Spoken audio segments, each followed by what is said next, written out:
Hello friends, welcome to my YouTube channel. मैं आज आपके लेके आया हूँ EHI 4 के कुछ इम्पोर्टेंट क्वेश्चन और उनके आंसर। तो उसका मुझे फर्स्ट इम्पोर्टेंट क्वेश्चन लगता है, अकबर की राजपूत नीति क्या थी, या फिर अकबर का राजपूतों के साथ रवैया क्या था। ये क्वेश्चन बहुत इंपॉर्टेंट लग रहा है और पिछले प्रीवियस ईयर के पेपरों में भी ये रिपीट हुआ है, तो इस बार भी आने की बहुत संभावना है।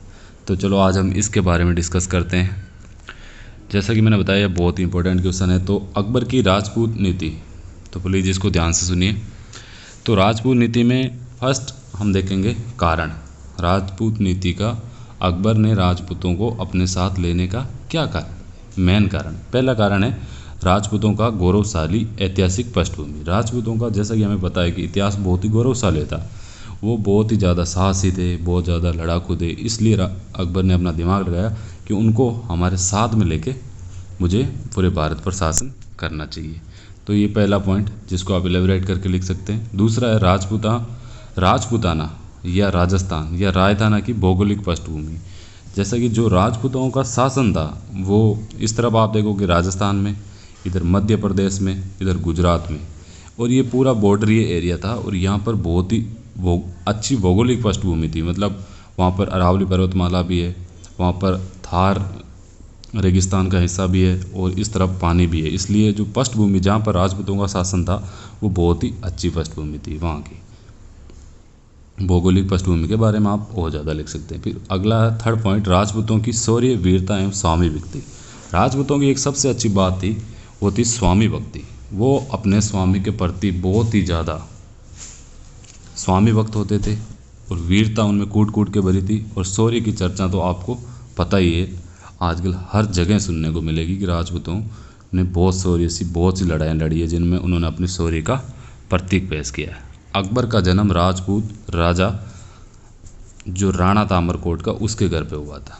तो हम सबको पता है कि अकबर का जन्म अमरकोट में हुआ था, और वो जो उसका बचपन है वो राजपूत शासन में गुजरा है। तो उसको पता है कि राजपूतों के साथ कैसे बिहेव करना था। जब किसी बच्चे का बचपन ही राजपूतों के घरों में, जैसा हमारे घर पे माहौल रहता है उसके हिसाब से हम बड़े होते हैं, वैसा ही अकबर का जन्म भी तो अमरकोट में हुआ था। उस हिसाब से अकबर को भी राजपूती शासन करने की नीति पता थी, इसलिए उसने राजपूतों को साथ लेने का सोचा।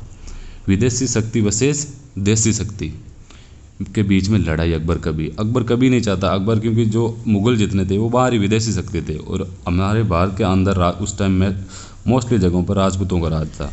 तो वो कभी नहीं चाहता था कि उसकी सेना मरे, उसका धन खर्च हो, उसका जो टाइम वेस्ट हो आपस में लड़ने के लिए। इसलिए वो नहीं चाहता था कि यहाँ पर ऐसा लगे भारत के लोगों को कि अकबर बाहर का है, विदेशी है। तो पांचवा ये कारण। और छठा कारण है साम्राज्य का सुदृढ़ीकरण। अकबर चाहता था कि उसका शासन बहुत मजबूत हो, इसलिए वो राजपूतों को अपने साथ लेना चाहता था।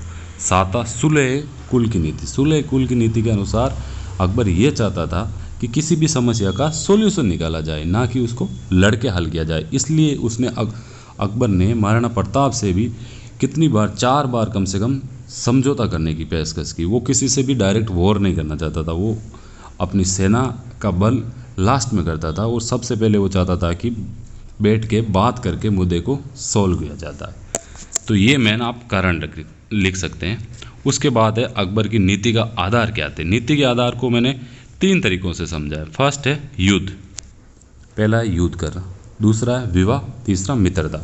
तो तीनों को हम समझेंगे एक एक करके। युद्ध क्या होता था कि अकबर के पास बहुत बड़ी सेना थी। अगर कोई छोटा राज्य होता, उसको लगता है कि एकदम छोटा राज्य है, तो उस पर वो सीधा अटैक करता और उसको जीत के अपने साथ कर ले।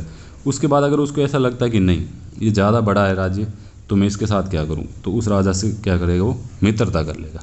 वहाँ के राजा से वो मित्रता करने के लिए अपना हाथ बढ़ाएगा, और अपने साथ मिलके समझौते की सरकार जैसे बनती है वैसे ही समझौता करके वहाँ पर ये बोलता कि यहाँ पर राज्य आपका चलेगा, लेकिन जो मेन पावर होगा मेरे हाथ में होगा।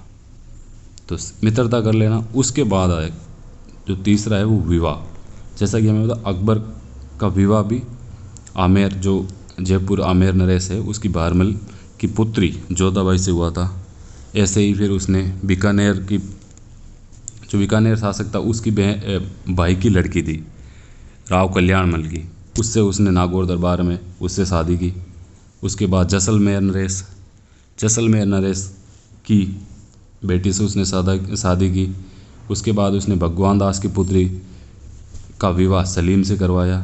फिर नागौर राजा जयमल चंद की पुत्री से उसने शादी की। तो उसने वो क्या करता था, जो भी राजा है उसके पुत्री से या उसकी बहन से या उसके किसी राजपूत शासक के परिवार में से किसी लड़की से शादी कर लेता। तो फिर वो क्या होता है कि वो आपस में रिश्तेदार बन जाते, और उसको पता है कि जो कोई भी रिश्तेदार होगा वो अपने रिश्तेदार का शासन कभी भी ख़त्म करना नहीं चाहेगा, ना उसके खिलाफ आवाज़ उठाएगा। तो विवाह नीति ये बहुत इंपॉर्टेंट है। तो ये एग्जाम्पल आप देख के लिख सकते हो। नेक्स्ट है धार्मिक सहिष्णुता। धार्मिक सहिष्णुता में हम देखेंगे कि जजिया कर। पहले क्या होता था कि एक जजिया कर व्यवस्था थी, उसको अकबर ने हटाया था। जजिया कर के बारे में आप एक्सप्लेन कर देना। जजिया कर क्या होता था कि अगर किसी मुस्लिम एरिया में नॉन मुस्लिम कोई रह रहा है तो उसके ऊपर, अगर वो मुस्लिम धर्म को नहीं पालन कर रहा तो उसके ऊपर एक टैक्स लगाया जाता है, जिसको जजिया कर कहते थे। ये गैर मुस्लिम लोगों पर लगने वाला एक टैक्स था, तो इसको हटाया उसने। तो धार्मिक तीर्थ पर, और जजिया कर के टाइम में एक ऐसा सिस्टम था कि अगर कोई भी हिंदू मथुरा में, काशी में, यहाँ पर धार्मिक स्थलों पर कहीं भी जाना चाहेगा तो उनको एक टैक्स देना पड़ता था। तो उस कर को भी अकबर ने हटा दिया, जिससे क्या होगा कि हिंदू लोगों का भी उसको सपोर्ट मिल जाए।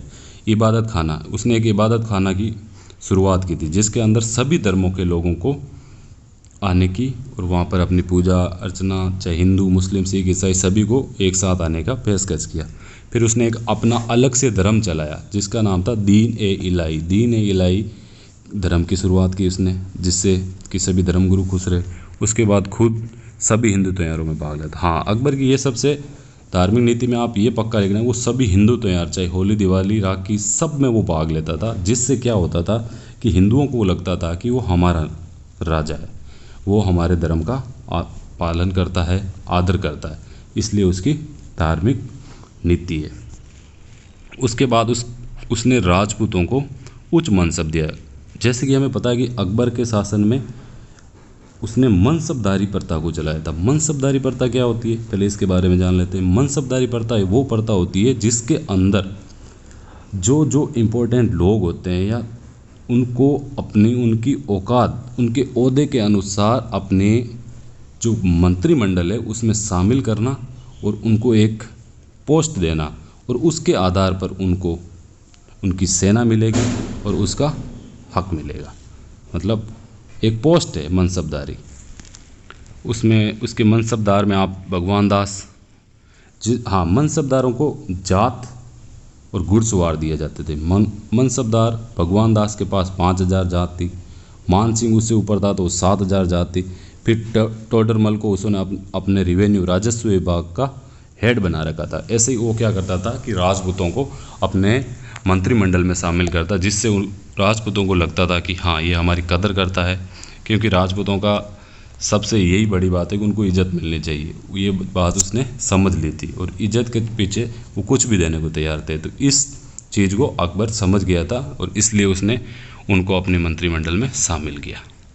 फिर राजपूतों का राजपूत के खिलाफ प्रयोग करना। यस, उसकी सबसे बड़ी कूटनीति ये थी कि वो राजपूत का किसी दूसरे राजपूत राजा के साथ खिलाफ प्रयोग करता था। उसका सबसे बढ़िया एग्जाम्पल आपको देखने को मिलेगा हल्दी घाटी का युद्ध। इसमें क्या हुआ था, 1576 में हुआ था। वो खुद नहीं लड़ने जाकर अकबर ने महाराणा प्रताप के खिलाफ अपने कुशल सेनापति मान सिंह को भेजा था, जो कि जयपुर का था। तो वो भी एक राजपूत शासक था, इसलिए वो क्या करता था, मान सिंह और महाराणा प्रताप के बीच उसने लड़ाई कराई, जिससे राजपूतों के खिलाफ ही प्रयोग करता। ये उसकी युद्ध नीति में जो राजपूत की अकबर नीति का पार्ट है। तो आप अब इसको सभी को ज़्यादा एक्सप्लेन करके लिख सकते हो, और भी बड़े तरीके से। ये मैंने शॉर्ट आपको बता दिया। मेन मुख्य ये टॉपिक है, इनके बारे में लिख देना। और इसके अलावा जो भी इम्पोर्टेंट क्वेश्चन है वो मैं अपने नेक्स्ट वीडियो में लेकर आऊँगा। तब तक के लिए बाय बाय, टेक केयर। और मेरे चैनल को अगर आपने सब्सक्राइब नहीं किया तो पक्का कर लीजिए, और वीडियो अच्छा लगा तो लाइक ज़रूर कर दीजिए। थैंक यू, जय हिंद।